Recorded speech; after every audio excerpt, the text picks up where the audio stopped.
Daniel, hey, congratulations on coming back for the great food truck race, All Stars edition for the Food Network.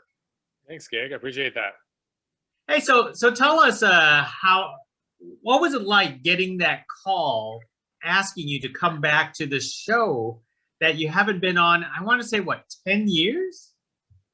Yeah, yeah, 10 years exactly. Yeah, it was bizarre. So the producer, the executive producer Joe, who's an incredible guy, and was my neighbor in downtown LA. I get a call from him, and I haven't talked to him maybe in like 6 years. And so I get the call, and I'm like, I wonder what Joe wants. Like, that's so weird. And so I answer the phone, and he basically tells me the idea.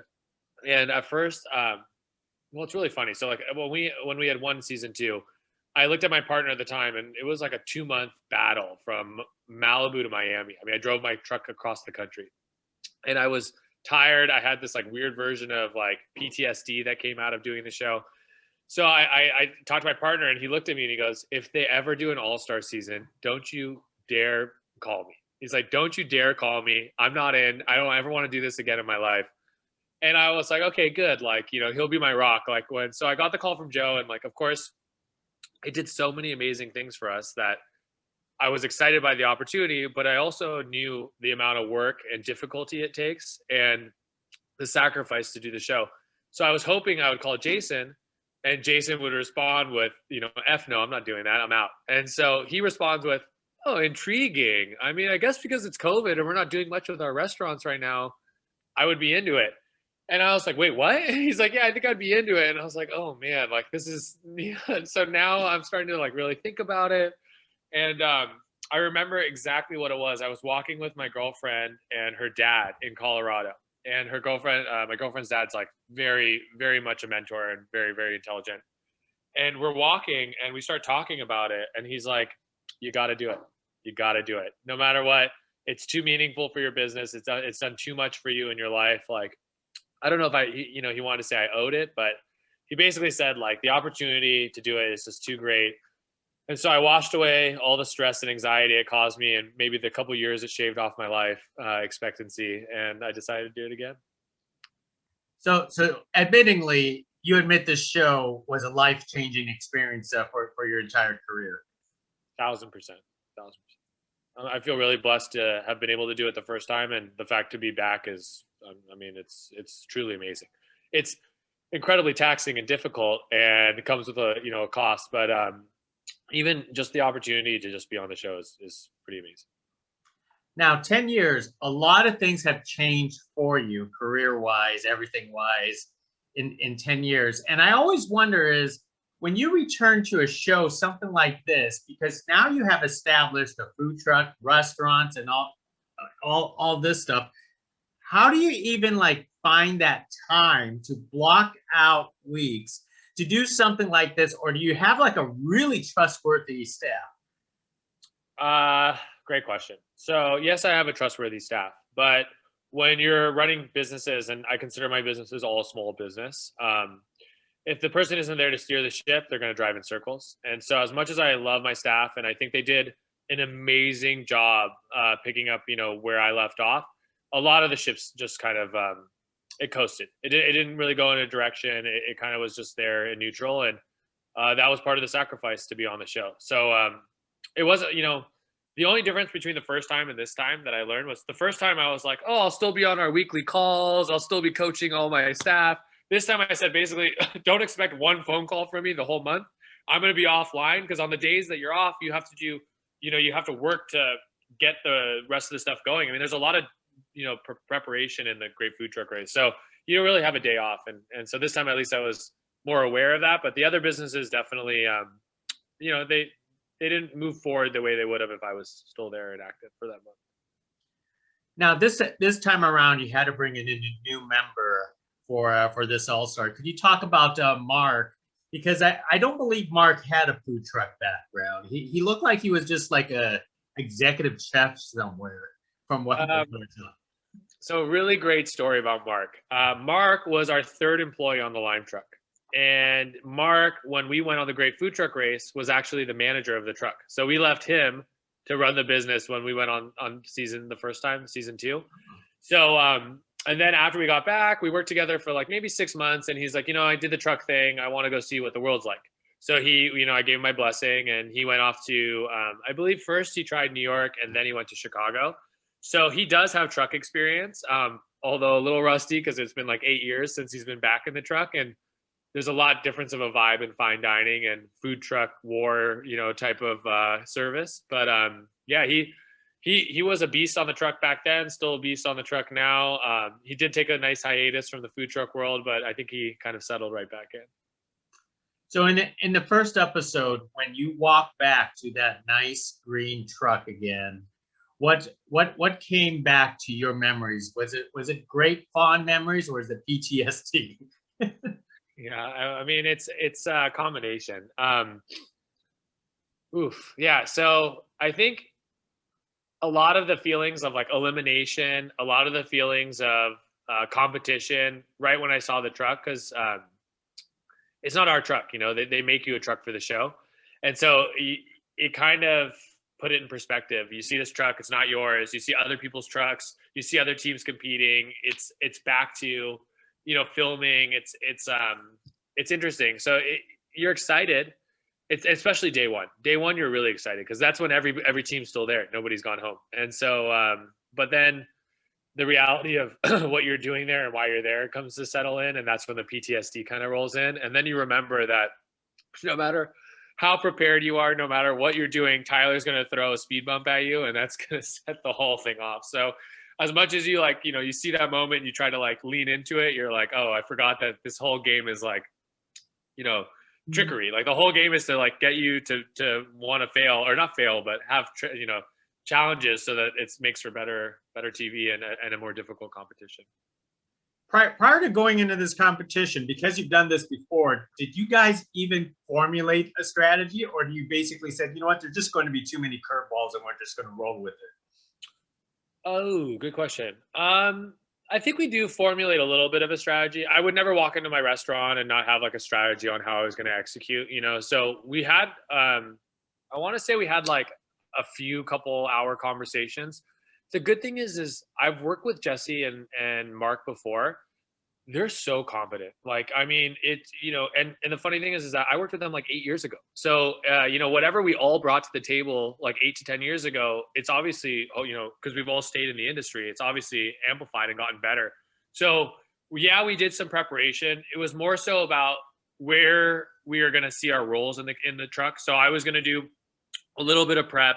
I was going to do outside and expo from outside. So we just kind of like talked about some strategy onto like for flow. But outside of that, yeah, to your point, you don't even know where you're going to be parked. You don't know what challenges are going to come at you. So to sit there and prepare, nonstop, I don't really think it's going to benefit you. And before I left for the show, I had to like kind of wrap up so many things with my other businesses that I didn't really have that much free time until I got to San Francisco to focus on it. Did you bother to scope out your competition by, like watching previous episodes from previous seasons, or did you just you prefer to go in blind? So I did not know who was going to be there. So the biggest thing that I thank God I did this. The show has changed a lot. Season 2 and season 14, I think this is technically, it's much different than it was.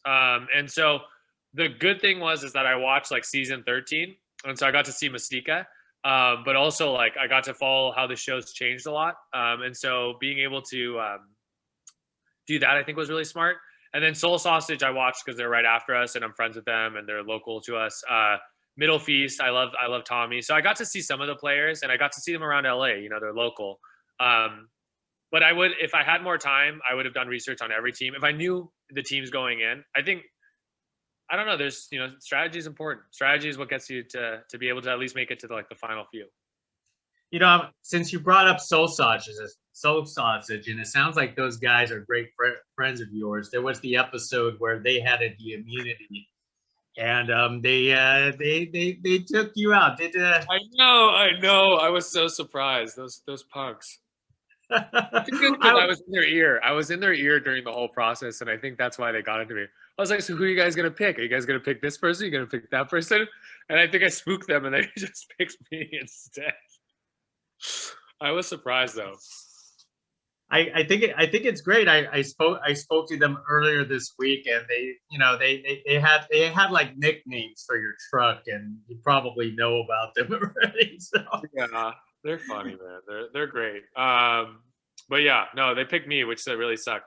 It's funny. It's like an honor, and I used it to our benefit, so it actually didn't really work out too bad for us. But yeah, that was fun. well, when the competition started, were there any particular teams that you were kind of somewhat intimidated with? Because it sounds like you knew a couple teams, but there were more teams that you weren't familiar with.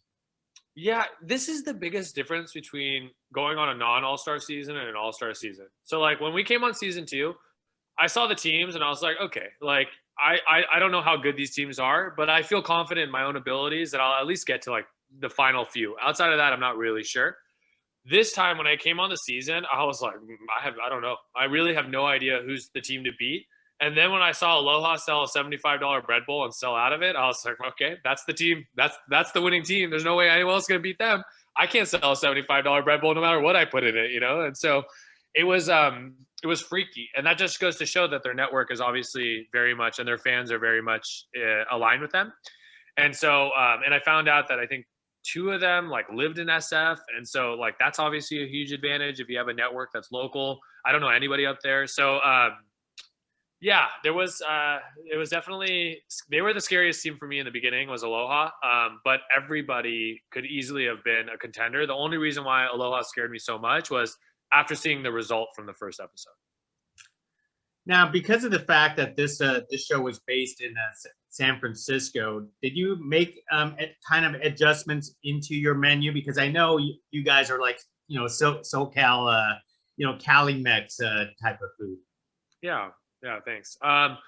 Yeah, we did. I mean, one of the things is you're required to shop only at one store, and that one store is Gus's. Gus's is phenomenal. But I learned very quickly their proteins, their fishes, their things like that are very expensive. And so like if you go to a restaurant now for Born from the Lime Truck, it's 50% non-meat proteins. So we have like shiitakes, impossible tofu, potatoes.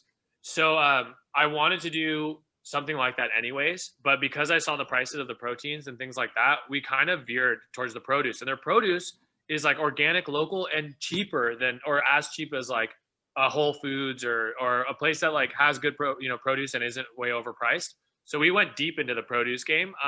But the good thing about SF is it's like such a foodie culture. So like when we put the red curry lavash quesadilla, everybody went for it. I didn't even have to sell anything. Salmon belly, everybody goes for it. So I feel like that's we didn't change our style. We went a little bit more towards produce because that was what we could afford. But the food was pretty similar. Most excellent. And so far, for what viewers know, you are still in the game. What's the secret of your success so far? We have a great team. So I think between the 3 of us, we can all cook. We're all very fast. I mean, it's funny, like Jesse, I have a business that's all catering, and Jesse has a business that's all catering. Catering is really about like a few things, which is like, how can you prep that as fast as possible, make it perfect, and be able to replicate it. So like the fact that we can make a 10 item menu in the same time that it takes another truck to 3 items or 4 items, that's a big advantage. It's a risky one because if you fail, or if you don't do a proper job getting inventory. So like, let's say the dish was the salmon belly and I had the potatoes, but none of the salmon or whatever it was, like if you can't do a good job planning on your menu, it becomes really challenging. But because we're all chefs, we all come from that background. We're all good at prep and we're all good at menu planning.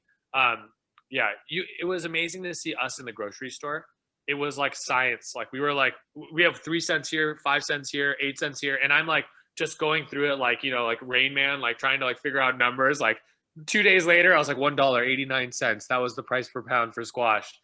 So that was our real gift. And I think, you get different producers and stuff that work with you. And I think they all said that our grocery shopping is a very, it's a sight to watch. Like we're very, very different about it than the other teams. So I think that just comes to, what we're used to. And I think Soul and Tommy, from what I know, and Waffle, I mean, they all have these skills. That's what's so crazy. It's like you start to name off one team that has a skill, and you're like, oh, Waffle Love has 7 restaurants. That guy knows exactly what he's doing. Like this guy, you know, Soul has a big catering business. I've catered 1,000-person events with him. Like, so everybody's got it. You know, everybody's skillful.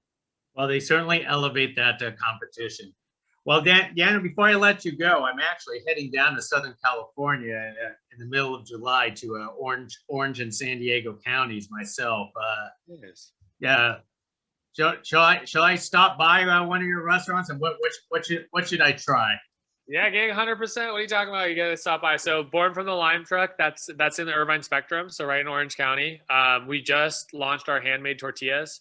So we have this amazing organic masa maker. So any of the tacos, I would say my favorite is the short rib Vegas style. So we named each taco after the cities that we visited on season 2. So that one's really good. The Atlanta taco with the ponzu shiitakes are out of this world. And then probably like our hidden hero that everybody goes crazy for is our peewee potatoes and our Brussels sprouts. Wow. You know what? I am going to stop by because I'm going to be in Anaheim for one of those days. Yeah, for sure. And will you hit me up when you do? I will. I'm gonna take photos and tag you for it. You know, I'll let you know what I think about your food, because I'm absolutely hungry when I watch your episodes right now. Thanks so much. I appreciate that. It's been really nice talking with you. Hey, not a problem. Hey, good luck, Daniel. Thank you. See ya. Thank you.